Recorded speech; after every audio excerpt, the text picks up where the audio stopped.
Well, greetings and welcome to Be the Ultimate Assistant podcast with Bonnie and Vickie. Hello, everyone. I'm Vickie Sokol-Evans. And I'm Bonnie Low-Kramen. And we are here in Austin, Texas, your hometown. My hometown. Yeehaw! Yay! Meow, meow, meow. We are here at IAAP Summit. We're in the marketplace, which is where all the vendors come, and there are 1,200 assistants from all over the world here. Actually.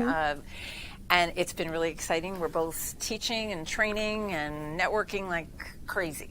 It's the perfect place for us to continue our conversation about training for assistants. And so happy to be here at IAAP Summit. So let's get started. Yeah, absolutely. Yeah. So in part one, we talked about where are we with training in this current workplace. In part two, we talked about what's out there. What kind of training is out there, from the small trainings up into the big events like Summit, IAP Summit, which is annual, 75 years going strong. And now in part 3 of 3, we're going to be talking about how to ask for training. How, making the case, doing the ask. So what's step 1, Vic? So the first step is to know that there are probably training dollars at your company waiting to be used, and you just don't know about it. Chief Learning Officer magazine says that the average per person training budget for companies is $1,500 a year. So the first thing is ask your manager. Is there a training budget? Ask HR. Right. Ask learning and development. Ask the training department. Ask. And today, in the training I did here at Summit, I asked that question in the audience, and $1,500 was the norm. But there were also assistants in the audience who got $2,000 a year. Others got $3,000, and we heard $4,000. And then in another class that we've done together, we even heard $5,000 Yep. a year. And so, sometimes companies don't advertise it, so it's really important that you ask. Right. And a good time to ask, especially if you don't feel comfortable asking, is during your one-on-one, during your annual review, if you're expected to achieve certain goals and objectives over the year, especially professional development goals. Ask, is there a budget for that? What is my budget? So just open-ended question, what is my budget? And find out. Yeah, that's a great way to put it. Good. Right. So determining which type of training is right for you would be our second step, right? Right. Because one size does not fit everybody. So do you want to talk about that? Yeah, it's, some assistants absolutely need technology training. That's the big thing. It really is specific to your roles and responsibility about what kind of training you need. So it's about going to Google and doing the research. I mean, certainly Executive Secretary Magazine is a great resource for training that's happening all over the world. And you'll pardon the background noise because we're in the marketplace. There are people around here. Yeah. There are human beings still going on. It's fine. Yeah, totally fine. But then, so it's not the same for every assistant. There are different needs. So differently. So soft skills, hard skills. Yes. Not only for your role, but what you're doing, what objectives, what big projects you're working on now. Right. So it could be a project management class. Could be event management class. It could be pivot table training. Whatever it is. It could be public speaking. It could be a proofreading class. Right. It could be a minute taking class. Whatever it is, it's out there. The good news is that there's more training than ever before. Right. And that's the great news, because that wasn't always the case. Right. And in different formats too. So some of you like reading a book, so you'll go get a project management book, or some of you want to take online courses, or you want to go to the community college and take classes, or have the instructor-led training. So do your research. So you do the research, and then the next step, step 3, would be to make the ask. And how you do that is in writing. The best practice for this is to, say you've determined what class you want to go to. Hopefully one of your choices will be the Ultimate Assistant workshop. Right. You want to come to experience our 2-day workshop. So what we recommend is you print out the information about the workshop, whether it's BTUA or any other training you want to attend, and create your business case. It is about putting it in writing in beautifully formatted form, a la all of your training. Right. And in order to not only lay out the data, but to also in your cover letter to say why it is, to give the justification for why it makes sense for going to this training. What's in it for your company? What's in it for your executive if you go to this?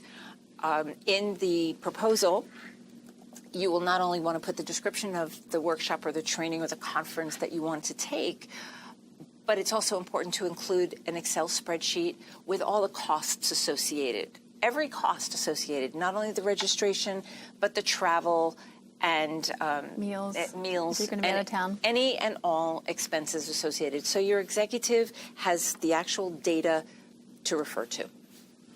And I would include, and you're talking about the cover letter. Right. I would also include specific projects that you're currently working on, whether, even within the next 6 months to 12 months. Right. And how this specific training will impact those projects, and pick the top three projects or commitments that you have submitted to or you're expected to complete for the next year, right, and how the training will then benefit that. So if you can tie it in to what your commitments are for the year, that's even more ammunition and value for the training itself. Right. And we're going to also include what we call value drivers. This is what keeps executives up at night. And so if you can use some of their language in your cover letter, that's even going to boost the ask.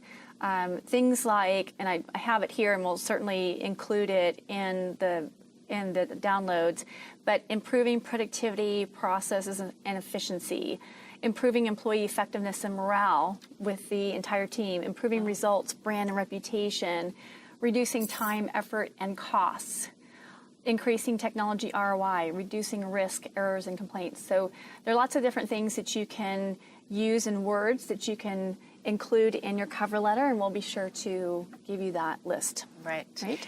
And also included in these materials is the ROI, the return on investment. So, Vic, you want to talk about that? I love calculating ROI because if you know me, I love numbers. So let's talk about ROI. Let me give you an example of someone who attended our class, and I just simply showed one tip in PowerPoint, and just from that one tip, he said to the whole class that this just one thing alone will save me 2 hours per month of time, right? So what you do is you take that and multiply that by the number of months you work a year, so that would be 24 hours of time saved per year for just this one tip. And then in order to give a value, a dollar value for that time savings, I'm going to tell you how to get your hourly rate. So grab a pen, pencil, calculate. You don't need I guess you need a calculator. Take your annual salary and divide it by 2080. And the way we come up with 2080 is 40 hours a week times 52 weeks a year. Okay? Take your annual salary, divide it by 2080, and that is your hourly rate. That's how the HR industry, that's how they calculate hourly rate.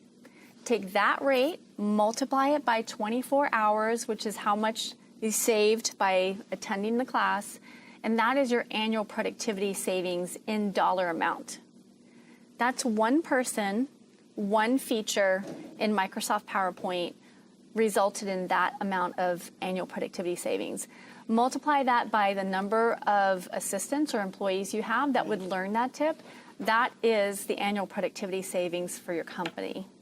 So that just gives you one little example of how you can calculate ROI. Right. And also using the value drivers, you can also calculate ROI from various even soft skills. So, all right. So, and I have another example of how we can calculate ROI. And I'm going to hold on to that because I know Bonnie has some additional tips for what to put into the cover letter. Right. Another thing to say in the cover letter is that by attending this training, it's not only what you're going to be learning, but it's who you're going to be learning it with.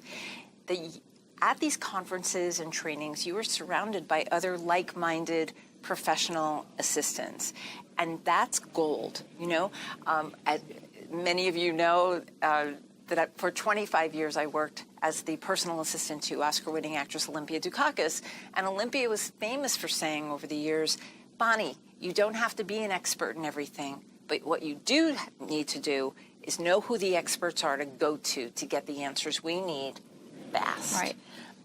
And, there's never been a better time to be an assistant than right now, but there's also never been a more complicated time to be an assistant than right now.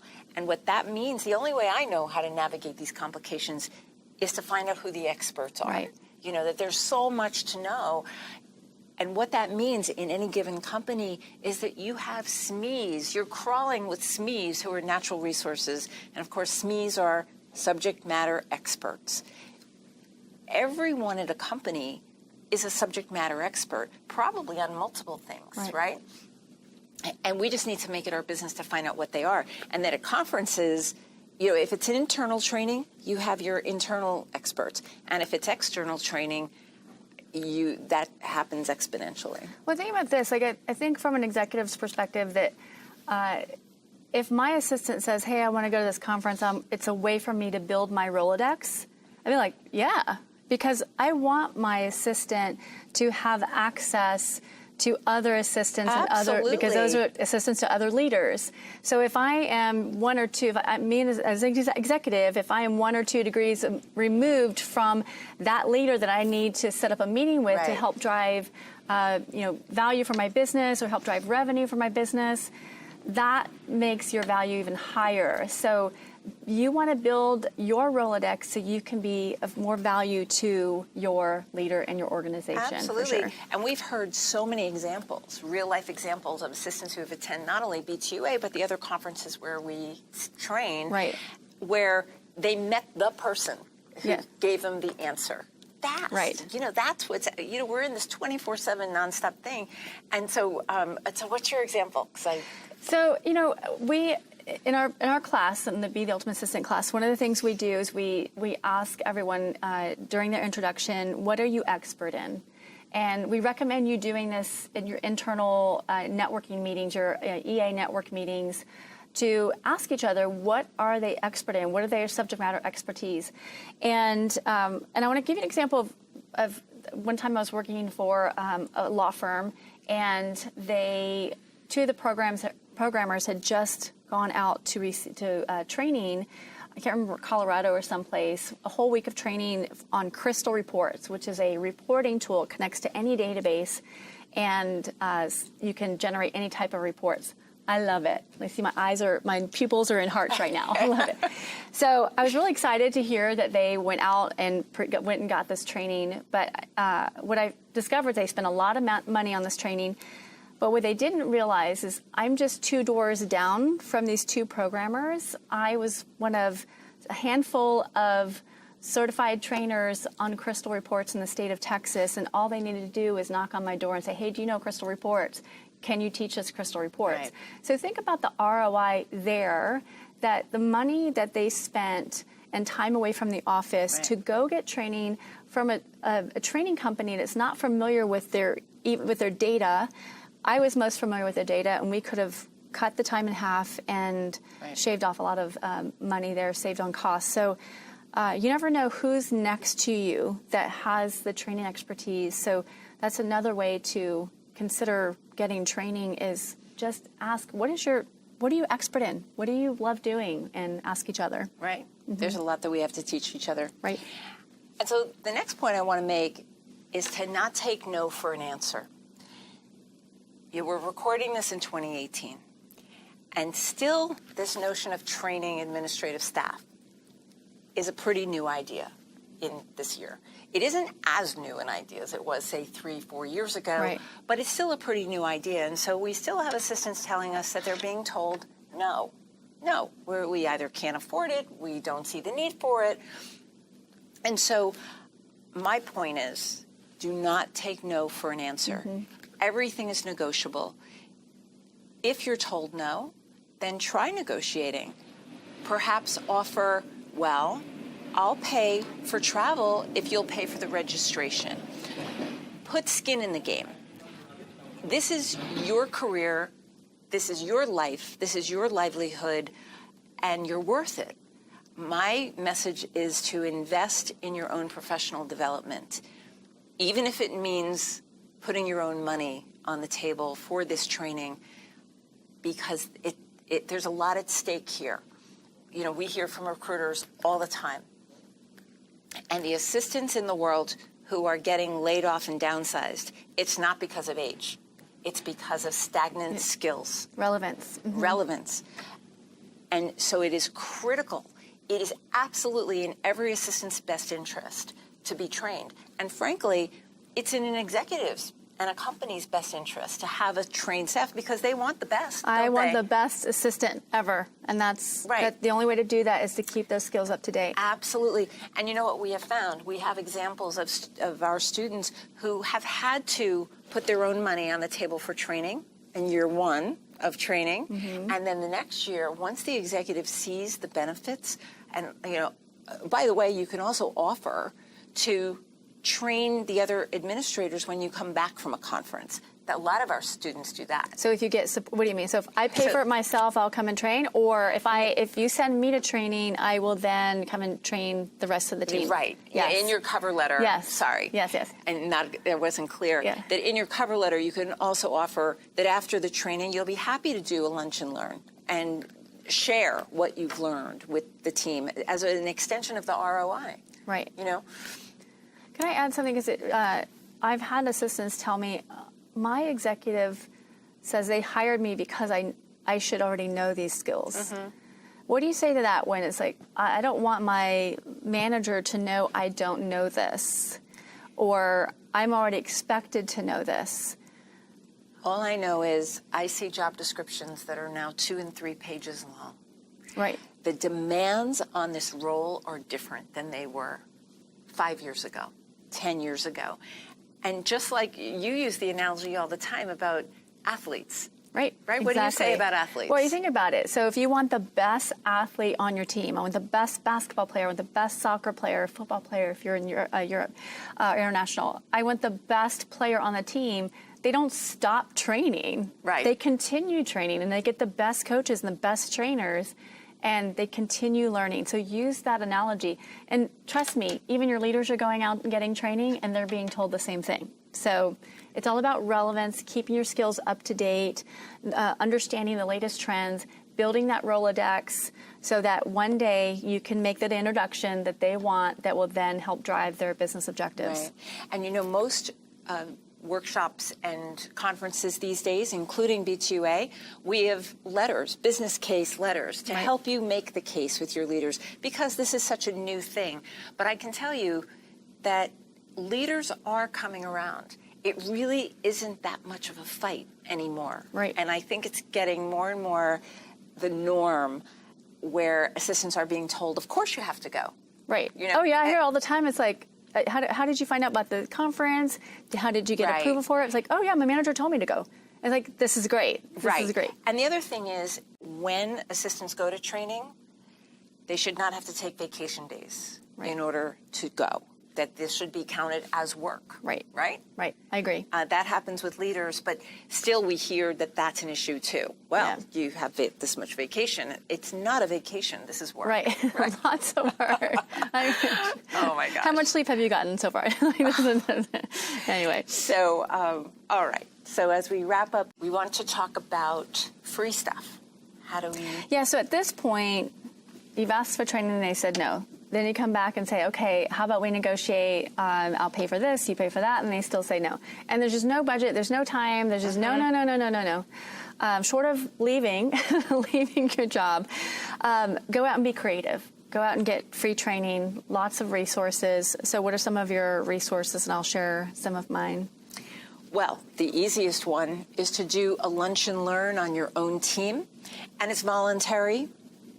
But you have to find out what people's expertise are, and then to pull from these natural resources. If you have someone on the team who is a PowerPoint guru, who's the master, the one everybody goes to figure out all those animations and all the tips and tricks, ask them to do a 15-minute presentation on PowerPoint at a lunch and learn, and on and on and on, and ask people, it's an idea that's really caught on all around the world, and it's the easiest thing in the world to do. Everyone's already there.